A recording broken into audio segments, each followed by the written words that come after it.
The massive council chamber aboard Nexus Prime stretched out like a metal ocean, filled with creatures from across the galaxy.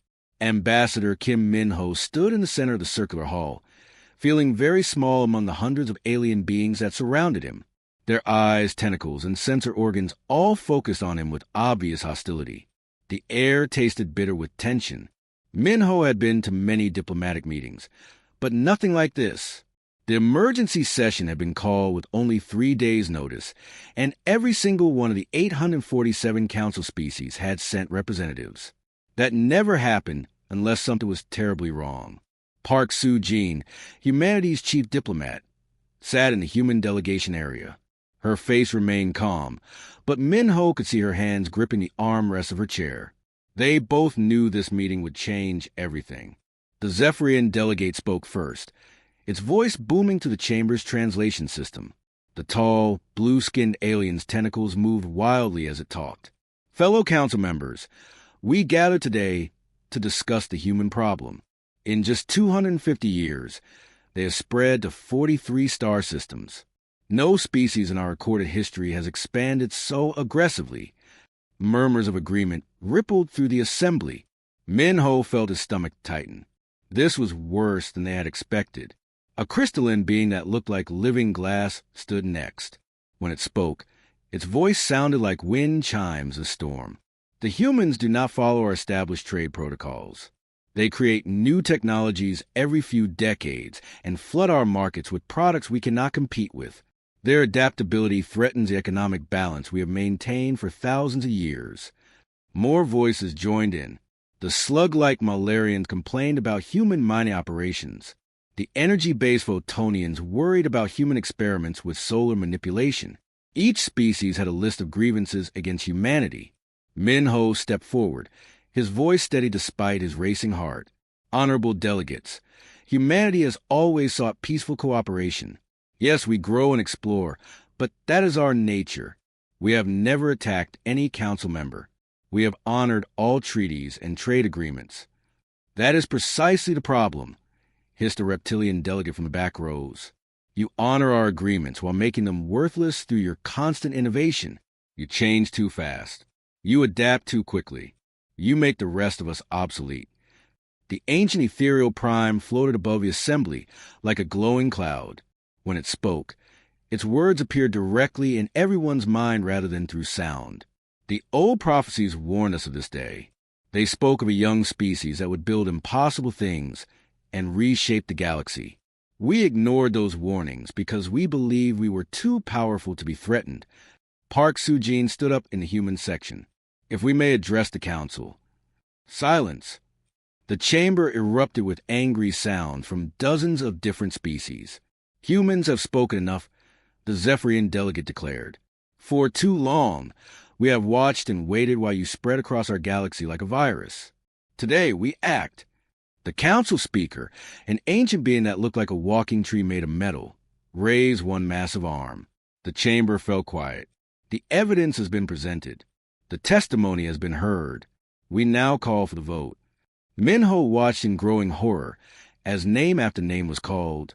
Each species had one vote, and one by one they voted the same way. The Arcturians voted to banish humanity. The Betelgeusians voted to banish humanity. The Centaurians voted to banish humanity. Some species Min-ho had never even heard of crawled out of the shadows to cast their votes against humanity. Species that had traded with humans for decades now condemned them.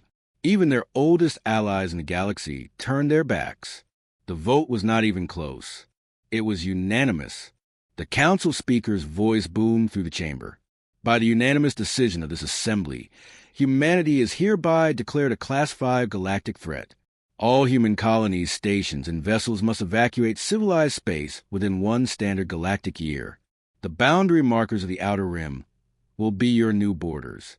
Any human presence detected beyond those markers after the deadline will be considered an act of war against the entire Galactic Council. Min-ho felt the blood drain from his face. The Outer Rim was a wasteland of dying stars and dead planets. Nothing lived out there. The Council was not just banishing humanity. They were sentencing them to death. Furthermore, the speaker continued, Any species found providing aid to humanity after the evacuation deadline will face immediate sanctions and possible expulsion from the Council. Park Soo-jin stood again, her voice breaking slightly. Please, there must be another way. We have 2 billion people scattered across 43 worlds. Many of our colonies cannot be evacuated quickly. The elderly, the sick, the children. You have 1 year, the council speaker said with finality. Use it wisely. As the assembly began to disperse, Minho heard fragments of conversation in dozens of languages. Most expressed satisfaction at the decision.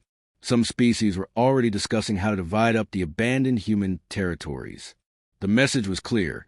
Humanity was no longer welcome in civilized space. They were being cast out into the darkness beyond the galaxy's edge, where no one expected them to survive. Captain Lee Jun-soo stared through the bridge window at the largest fleet in human history. Thousands of ships stretched across space like a metal river flowing toward the unknown. Colony ships, cargo haulers, military escorts, and desperate civilian vessels all moved together in the same direction, away from everything humanity had ever called home. Sir, we're receiving distress signals from Section 7, his communications officer announced. The colony ship carrying refugees from New Tokyo is losing life support. Jun-soo closed his eyes for a moment. Every day brought new disasters. Send the repair ships immediately. Transfer half their passengers to the nearest vessel with space. The bridge crew worked frantically at their stations. In the 6 months since the evacuation began, they had become experts at managing impossible situations. 2 billion people could not simply pack up and leave their homes without massive problems. Admiral Choi Ji-woo appeared on the main screen from her command ship. Her face looked older than her 50 years, marked by the stress of leading humanity into exile. Dark circles surrounded her eyes, and her uniform hung loose on her thin frame. Captain Lee, what's our status? She asked. We've crossed the halfway point to the outer rim, ma'am. Food supplies are running low across all civilian ships. Water recycling systems are failing faster than we can repair them, and we lost 3 more ships yesterday to engine failures. Choi nodded grimly. They both knew the real numbers. Of the 43 human colonies that had existed before the banishment, only 38 had agreed to evacuate. 5 colonies had chosen to stay and fight rather than abandon their homes. The results had been swift and brutal. Council enforcement fleets had arrived exactly on schedule and destroyed every human settlement that remained. Millions of people who had refused to believe the evacuation was necessary were now dead. Any word from the rear guard? Jun-soo asked. Captain Kim Young-ho's squadron is still monitoring the boundary markers. No pursuit so far, but the council wants to make sure we're really leaving. Choi paused, looking tired. How are our people holding up? Jun-soo glanced around his bridge crew. They were all volunteers who had chosen to serve in the evacuation fleet rather than hide safely in the civilian ships. They're scared, Admiral. Everyone is scared. We're heading into empty space with limited supplies and no plan except survival. Through the window, he could see some of the smaller ships struggling to keep up with the main fleet. Families had packed everything they could carry into cargo holds and passenger compartments. Children who had been born on distant worlds would never see those places again. Elderly people who had spent their whole lives building human civilization were dying in cramped ship corridors, far from home. Admiral, the navigation officer called out, we're approaching the boundary markers. Long-range sensors show nothing but empty space beyond this point. Choi's expression hardened. Patch me through to the entire fleet. Thousands of screens across the convoy displayed the Admiral's face. In cargo holds, passenger compartments, and tiny crew quarters, humans stopped what they were doing to listen. People of Earth and all our worlds. Choi began, her voice steady despite everything they had endured. In a few minutes, we will cross the boundary markers that separate civilized space from the outer rim. Once we pass that line, there will be no going back. The Council has made it clear that any human who returns will be killed. Jun-soo watched the faces of his crew as they listened. Fear, anger, and sadness mixed together in their expressions. I know you're afraid, the Admiral continued. I know you've lost everything you worked for, everything you built, everything you loved. The council took our homes because they were afraid of what we might become. They looked at our growth, our innovation, our refusal to accept limitations, and they decided we were too dangerous to exist alongside them. The fleet moved closer to the invisible line that marked the edge of known space. Beyond it lay only darkness, dying stars, and planets that could not support life. But I want you to remember something, Choi said, her voice growing stronger. They didn't banish us because we were weak. They didn't exile us because we failed. They cast us out because we were becoming something they couldn't control or understand. They feared our potential. Jun-Soo felt something stirring in his chest. Not hope exactly, but something like determination. We are the children of Earth, the species that learned to fly by watching birds, that reached the stars by refusing to accept that space was impossible to cross. Every challenge in our history has made us stronger. Every disaster has taught us to adapt and overcome. The boundary markers appeared on the main screen, ancient alien beacons that had marked the edge of civilized space for thousands of years.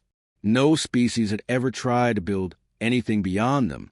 The Council wanted us gone because they thought we were dangerous to their old, stable order, Admiral Choi declared. When we return, and we will return, let's make sure they were right to be afraid. The fleet crossed the markers and entered the void. Behind them, the lights of galactic civilization faded into distant stars. Ahead lay only uncertainty, but also possibility. Humanity had been cast out to die, but they were still alive, still together, and still determined to prove that exile was not the end of their story. Dr. Han Soo-bin stood in the observation deck of New Seoul Station and watched something that should have been impossible. Massive construction drones, each the size of a city block, were building another space habitat from nothing but asteroid rock and cosmic dust. The machines worked with perfect precision, turning worthless debris into gleaming metal structures that would soon house 1 million people. 50 years had passed since the Exodus, and Soo-bin barely remembered the scared refugees who had first arrived in this dead system. Now she was the chief scientist of the most advanced civilization in the galaxy, though no one in Council space knew they still existed. The quantum manufacturing arrays are running ahead of schedule again, her assistant reported, checking the holographic displays that floated around them. Engineer Park Dong-min says we can start building the new battleship yards 3 months early. Soo-bin nodded, still amazed by their progress. In the early days, they had nearly starved while trying to extract basic minerals from airless rocks. Now, their technology could break down any matter at the atomic level and rebuild it into whatever they needed. Food, water, air, metal, electronics. Everything could be created from the endless supply of dead planets and asteroid fields that fill the outer rim. What about the energy situation? She asked. We're harvesting power from 6 neutron stars now. The collection stations are operating perfectly, and we're generating more energy than the entire old Council space combined. Through the massive windows, Soo-bin could see the fruits of human determination stretching across the star system. Orbital cities surrounded every planet, even the gas giants that no one had thought could support life. Humans had learned to build floating habitats in the upper atmospheres of those worlds, mining rare gases that were worth more than gold. President Kim So-young joined them at the observation deck, her footsteps echoing in the quiet space. As the elected leader of the Terran Federation, she carried the responsibility of governing 300 star systems and over 5 billion people. The latest reports from our expansion fleets? She asked Soo-bin. Remarkable progress. We found another cluster of mineral-rich systems in the void sector. The advanced teams estimate we can have full colonies established within 2 years. Soo-bin pulled up a 3-dimensional map that showed their territory. We now control more space than any single Council species ever did. And they still think we're extinct? Our long-range monitoring stations haven't detected any Council ships for 20 years. As far as they know, we all died in the wasteland they sent us to. Kim So-young smiled grimly. The Council had expected the Outer Rim to kill them quickly. Instead, it had taught them lessons no civilized species had ever learned. When you couldn't trade for resources, you learned to make them. When you couldn't rely on others for help, you developed technology that made help unnecessary. Show me the military situation, the president said. Subin changed the display to show their defensive fleets. Thousands of ships patrolled the borders of human space, but these were not the same vessels that had fled the Council's judgment. These ships were built with technology that would have seemed like magic to their ancestors. Our newest destroyers can bend space around themselves, making them almost impossible to detect or hit. The heavy cruisers are armed with weapons that can crack a planet's crust with a single shot, and our flagship dreadnoughts. Subin paused, still awed by what they had created. They carry weapons that can destabilize stars. None of this technology had existed when they left Council space. The harsh environment beyond the rim had forced them to innovate or die. They had chosen to innovate beyond anything the galaxy had ever seen. What about population growth? Kim asked. We're approaching 6 billion people across all colonies. The new medical technology has extended human lifespan to nearly 200 years, and our genetic enhancements have made us stronger and smarter than ever before. Subin gestured to construction sites visible through the windows. We're building new cities faster than we can populate them. The president walked to the edge of the observation deck and looked out at the busy space lanes filled with human ships. Cargo vessels carried goods between star systems. Passenger liners transported colonists to new worlds, and research ships pushed deeper into the unknown regions of the galaxy.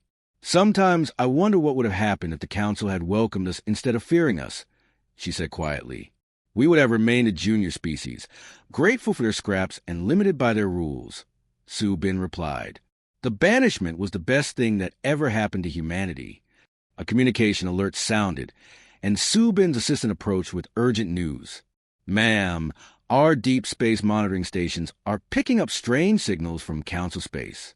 Something about a mechanical invasion.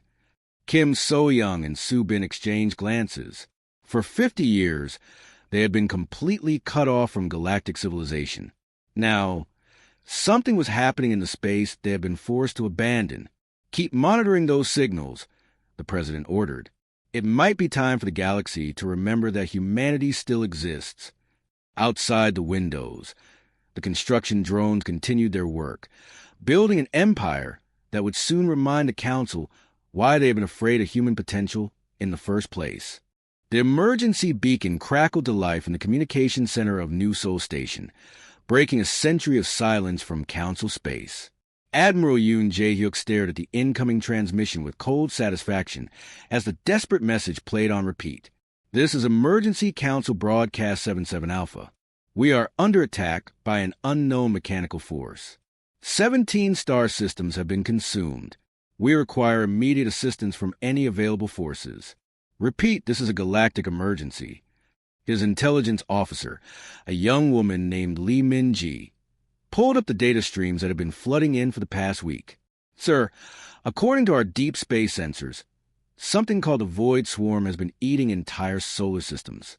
They convert planets, stars, everything into raw materials for more ships. Yoon studied the tactical displays with the practiced eye of someone who has spent decades preparing for war.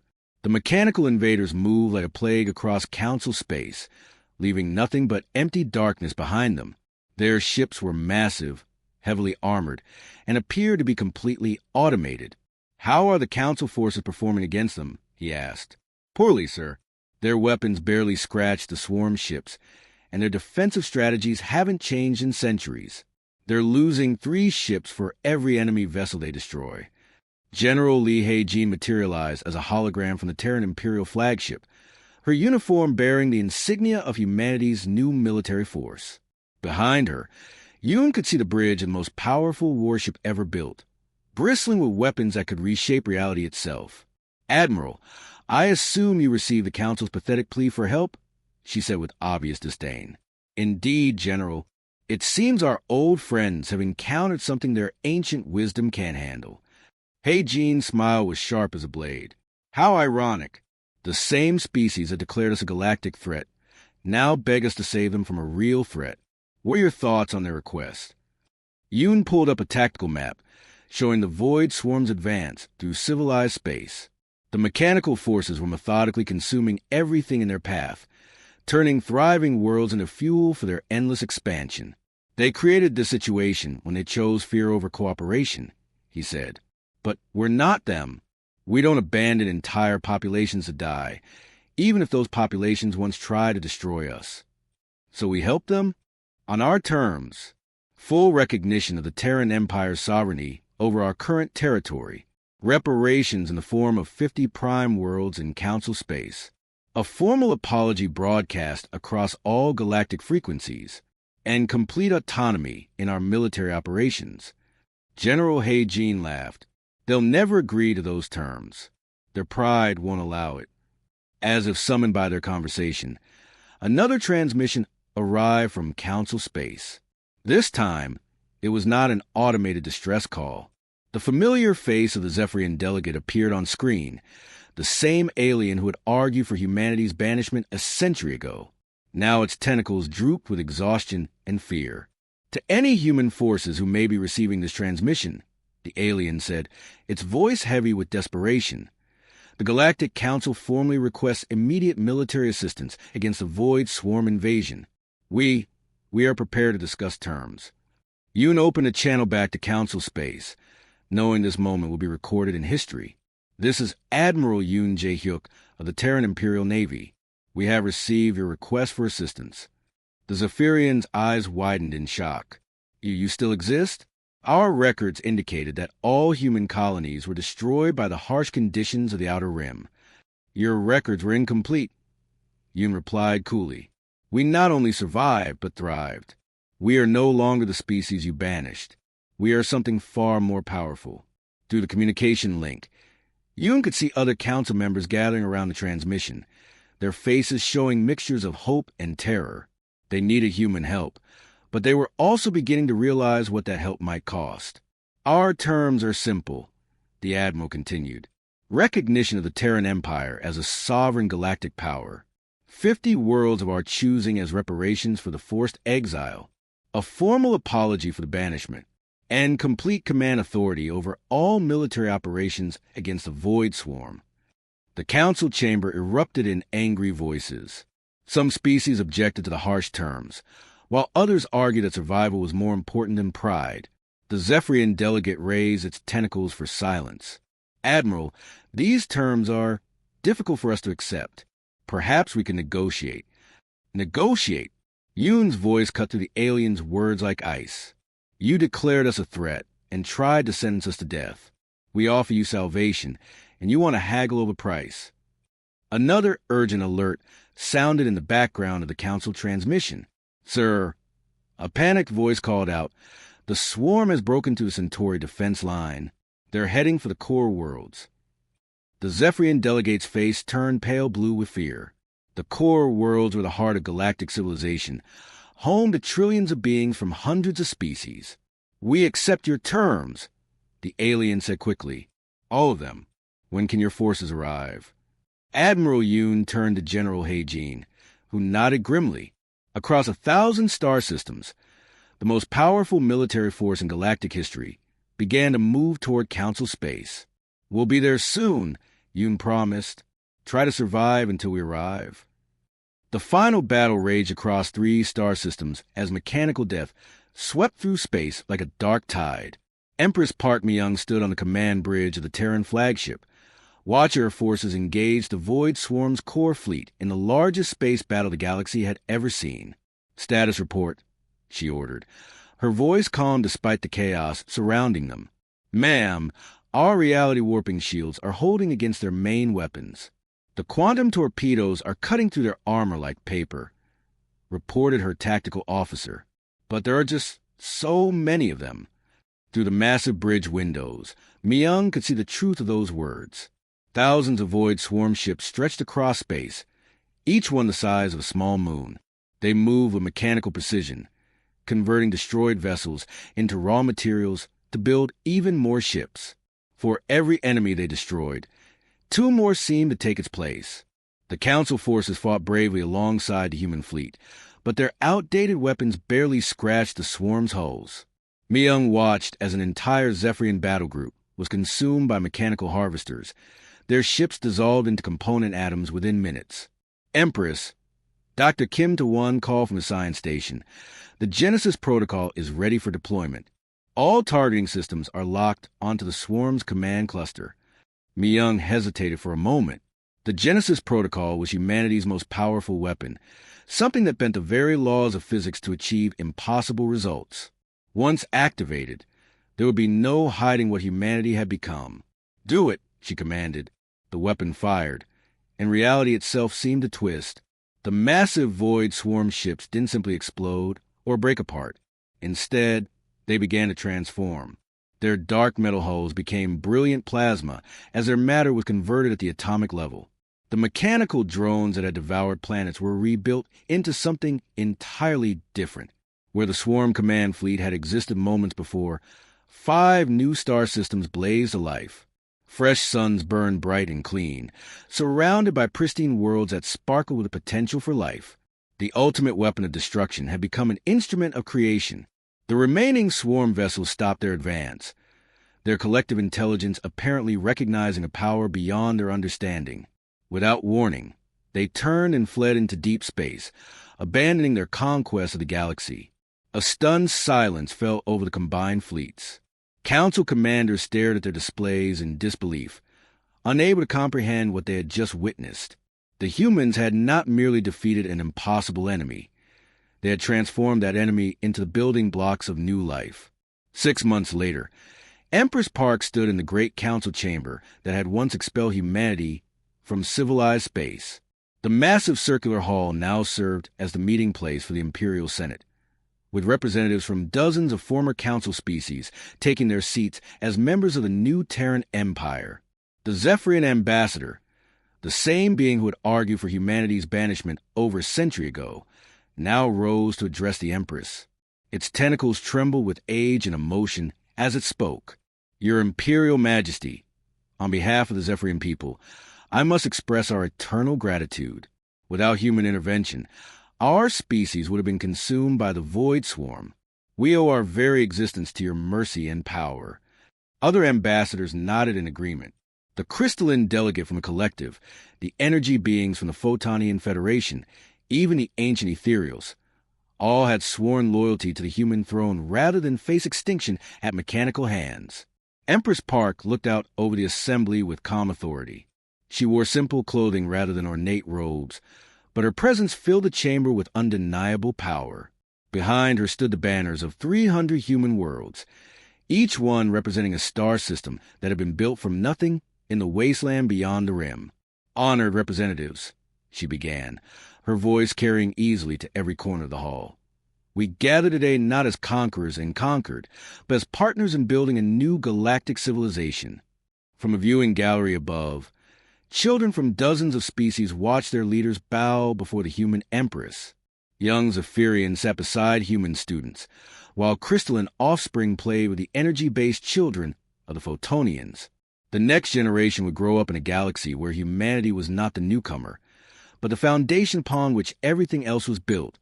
"You once sought to eliminate the threat we pose your old order," the Empress continued. "You succeeded. We are no longer a threat to your old order, because there is no old order. There is only the Empire, and those wise enough to embrace it. The ethereal prime, ancient beyond measure, floated above the assembly as it had for countless millennia, but now its voice carried acceptance rather than warning. The prophecy spoke truly. You were the builders of impossible things. We feared that truth, and in our fear, we made it inevitable." Empress Park smiled slightly. "Fear often creates the very future it seeks to prevent. You banished us because you thought we were dangerous. In doing so, you forced us to become something far more powerful than we ever would have been under your guidance." In the months that followed, the Imperial administration would establish new trade routes, new colonies, and new technologies that would benefit every species in the galaxy. But the message was clear. Humanity had not returned as supplicants seeking forgiveness. They had returned as the architects of a new cosmic order, one built on the strength forged in exile and tempered by the wisdom gained through survival. The exiled had become the emperors, and the galaxy was better for it.